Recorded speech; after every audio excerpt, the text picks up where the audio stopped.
har kaltagi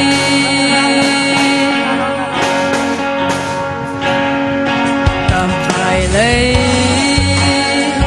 kalam chuan kadom ding mi kanun na kong hay chia mi ka ngay lâu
ram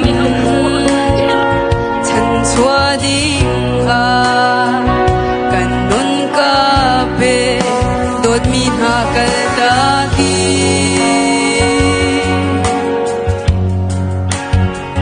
kamai lay kalam chuan ka ton ding mi kan nun na kong al chia mi ka ngay lâu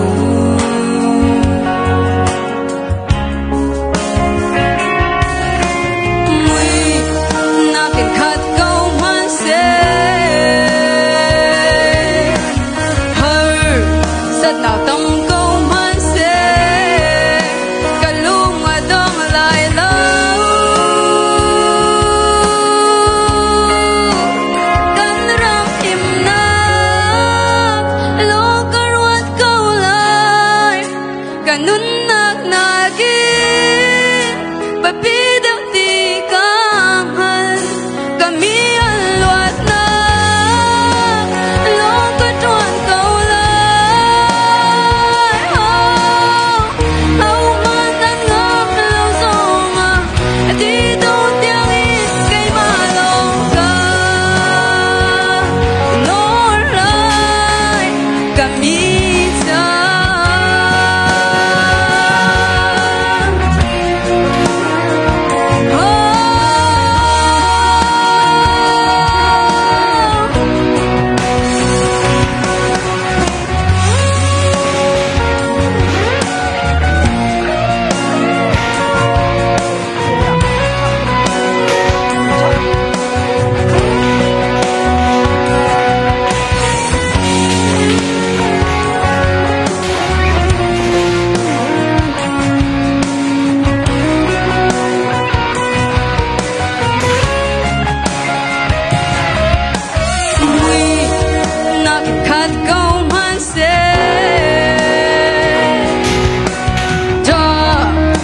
sắp nát